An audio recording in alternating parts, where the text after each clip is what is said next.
एक बार की बात है, एक जवान भिक्षु अपने मन में उठने वाले नकारात्मक विचारों से बहुत परेशान हो गया था। न चाहते हुए भी उसके मन में तरह तरह के नकारात्मक विचार आते थे।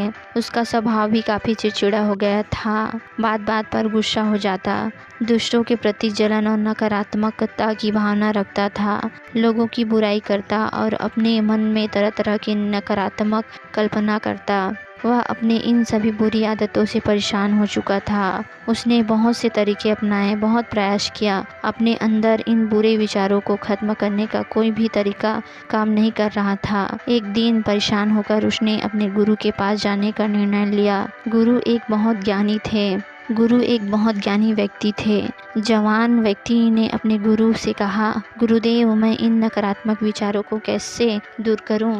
गुरुदेव ने कहा, नकारात्मक विचार बादलों की तरह होते हैं जो कि साफ आसमान को धुंधला बना देते हैं। अगर तुम्हें साफ आसमान देखना है तो सबसे पहले इन बादलों को हटाना पड़ेगा। ठीक इसी प्रकार अगर तुम अपने नकारात्मक विचार को खत्म करना चाहते हो तो सबसे पहले तुम्हें इन नकारात्मक विचारों के मूल कारणों को जानना होगा और उसे नष्ट करना होगा। जवान भिक्षु को गुरु का यह बात ठीक से समझ नहीं आया तो उसने गुरु से इसे थोड़ा विस्तार से समझने का आग्रह किया। तब गुरु ने शिष्य को एक कहानी सुनाना चालू किया। एक बार एक व्यक्ति जंगल से गुजर रहा था। उसे एक रास्ते पर एक सर्प दिखाई दिया। सर्प को देखते ही वह व्यक्ति बहुत डर गया और वहां से भागने लगा। से ही वह दौड़ा, उसका पैर एक पत्थर से टकरा गया और वह वहीं गिर गया। उसने खुद को बुरी तरह घायल कर लिया था। जब वह उठा और पीछे मुड़कर देखा तो पाया कि वहाँ कोई सर्प नहीं बल्कि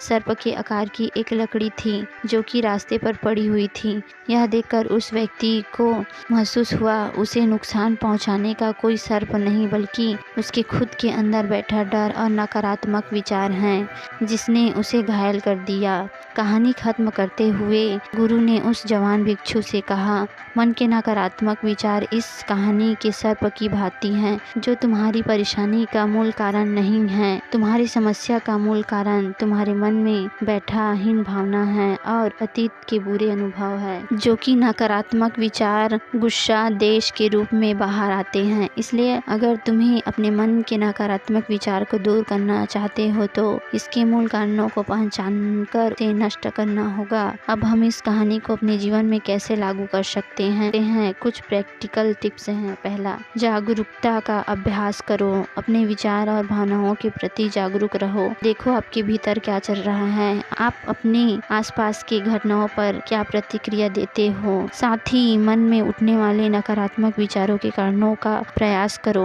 अपने अतीत की बुरी घटना यादों को स्वीकार करो। खुद को और दूसरों को माफ कर दो। तीसरा, अपने जीवन के सकारात्मक केंद्र पर ध्यान दो और आपके पास जो कुछ भी है उसके लिए ब्रह्मांड का आभार व्यक्त करो। आभार व्यक्त करना हमारे नजरिए को सकारात्मक बनाता है और हमारे अंदर से नकारात्मकता की भावना को खत्म करता है। चौथा, दयालु बनो, खुद के प्रति भी और दूसरों के प्रति भी, क्योंकि नकारात्मक विचार अंदर खुद की बुराई और तुलना करने से पैदा होते हैं। अपने अंदर दया भावना रखकर हम ज्यादा सकारात्मक और संतुष्ट जीवन जी सकते हैं। संक्षिप्त में यह कहानी हमें सिखाती है, नकारात्मक विचार हमारी परेशानी का मूल कारण नहीं है। असल समस्या तो हमारे भीतर गहराई में छुपी हुई है। इन विचारों के मूल कारणों को पहचान कर हम इन विचारों को अपने दिमाग से निकालना शुरू कर सकते, एक ज्यादा खुशहाल और शांति जीवन जी सकते हैं। याद रहे, कहानी की सर्प की भांति हमारे ज्यादातर नकारात्मक विचार सिर्फ भ्रम मात्र हैं जिन्हें हम अपने मन से पैदा करते हैं। यदि यह वीडियो आपको अच्छा लगा है तो प्लीज हमारे चैनल को लाइक एंड सब्सक्राइब करना।